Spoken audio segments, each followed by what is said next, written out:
The screen lights up, candles moving, numbers flashing.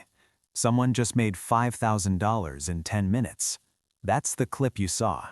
What you didn't see is the other screen, the quiet one, the one with the red numbers, the drained account, the person staring at their reflection in a dark monitor at 2 a.m., wondering how they managed to lose 3 months of salary in a single afternoon. Here's the uncomfortable truth. Most traders fail because they're not stupid. They fail because the game they think they're playing isn't the game that actually exists. And right now, more people than ever are walking into this trap. Open any social app, you'll see it. Lifestyle shots, trading dashboards, screenshots of profits. The message is simple. Click buttons, make money, escape the 9-to-5. Trading has been repackaged as a shortcut, a hack, a fast lane to financial freedom. But markets don't reward speed. They reward survival. Let's rewind. Imagine the market is a massive global auction. Every second, billions of dollars compete for the same limited pool of price movement. Banks, hedge funds, algorithms, pension funds, governments, and then you, sitting in a desk with a laptop and a dream. Everyone is bidding on future prices. Some are buying, some are selling. Price moves not because of charts, but because of imbalance. More aggressive buyers than sellers, or the reverse. That's the system. Simple in theory, brutal in practice. Now, here's where the story turns. Most retail traders believe their main problem is strategy. They search for the perfect indicator, the secret pattern, the magic entry signal. They think if they just learn more, the losses will stop.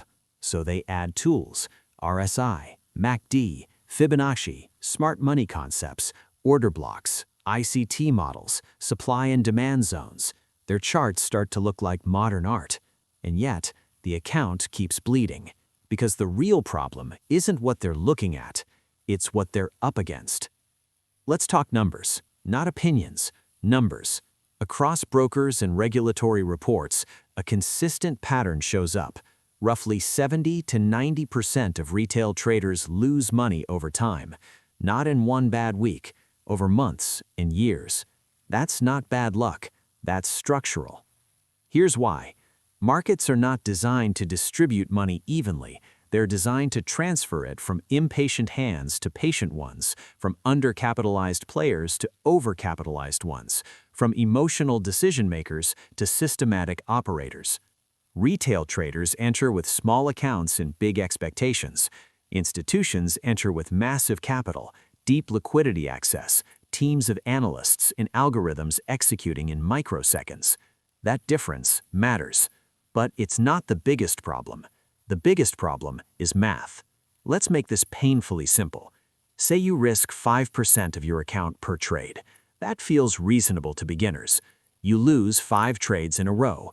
Not unusual. That's a 25% drawdown. Now you need a 33% gain just to break even.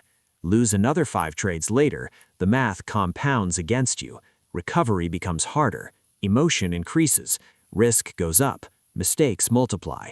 This is the quiet killer, not one big loss, a slow mathematical suffocation. Now layer psychology on top.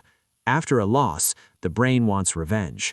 After a win, it wants more dopamine, so traders overtrade, increase position size, chase setups that don't meet their rules. They stop following their own plan, and the market doesn't care. It doesn't know you exist. It doesn't owe you anything. Now here's the irony. Most traders are not actually trading markets. They're trading their emotions, using market prices as the excuse. Fear enters too early. Greed exits too late. Hope keeps losers open. Ego prevents cutting losses. And social media adds gasoline to the fire. Because while you're down 12% on the week, someone else is posting a screenshot claiming they made 300% in a month. You don't know if it's demo money. You don't know if it's one lucky trade. You don't know if it's fake, but your brain compares anyway. So you push harder. And that's when the system really wins. Because brokers, platforms, and liquidity providers make money on volume, on spreads, on commissions, not on whether you personally succeed. High turnover traders are profitable customers. Consistent losers who keep depositing are ideal. Nobody needs you to win. They just need you to keep clicking. Now zoom out. Professional trading firms don't operate like YouTube traders. They don't chase excitement. They don't trade every candle. They don't aim for daily adrenaline hits. They manage risk first, opportunity second. Some institutional strategies aim for single-digit annual returns, 5%, 8%, 12%. Slow, boring, controlled. Retail traders want that in a week, and that expectation mismatch destroys accounts.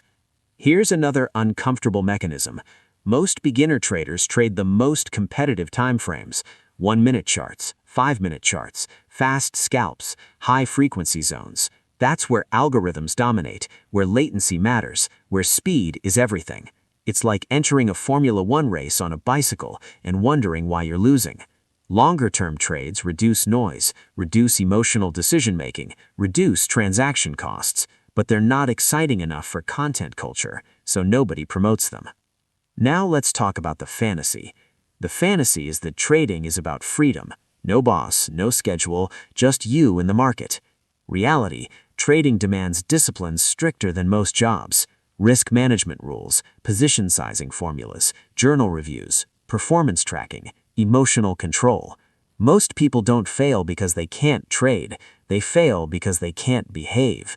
They can't sit out bad days. They can't accept small losses. They can't stay flat when there's no edge. They can't stop when they hit their daily limit.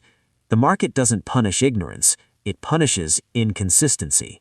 And here's the quiet part nobody likes to say. Even if you do everything right, you can still lose, because trading is probabilistic, not deterministic. You don't control outcomes, you control risk exposure. You can follow your plan perfectly and still hit a losing streak. That's normal, but most traders interpret that as personal failure and abandon the system right before probabilities swing back. So they reset. New strategy, new indicators, new guru, new hope. The cycle repeats. Now zoom out even further. Retail trading has exploded because access is cheap, platforms are easy, leverage is high, education content is everywhere. But accessibility doesn't equal fairness. Markets are asymmetric, information flows unevenly, execution speeds differ, capital buffers vary massively. You're not playing against the market, you're playing inside a hierarchy of advantage. And that doesn't mean you can't win. It means you must understand the terrain before you step on it. The harsh truth is this: most traders enter with the wrong objective. They want income. Professionals want survival. They want consistency. Professionals want risk asymmetry. They want excitement. Professionals want boredom. That mismatch kills accounts. Because when income becomes the goal, pressure rises. When pressure rises, risk increases. When risk increases, probability collapses. It's a fragile stack. Now imagine this. What if the real reason most traders fail isn't lack of intelligence, tools, or effort, but because the industry profits from keeping them hopeful but uninformed, selling courses, selling signals, selling dreams of certainty in a world built on probability? Hope is monetized, and the longer you stay chasing perfection, the longer you stay paying. So, where does this leave you? Not with motivation, not with hype, not with empty positivity, with a question. Are you trying to beat the market, or are you trying to understand it? Because those are not the same thing. One is driven by ego, the other by structure. One wants fast results, the other accepts slow compounding. One feeds content culture, the other quietly builds edge. And here's the final uncomfortable thought. If 80% of traders lose, then copying the behavior of the majority guarantees the same outcome. Same risk habits, same overtrading, same unrealistic expectations, same emotional cycles. So the real decision isn't which strategy to use, it's whether you're willing to operate differently than the crowd. Because markets don't reward participation, they reward positioning. And the question that decides everything is this: are you inside the system trying to extract money, or are you just another data point helping the system extract money from you?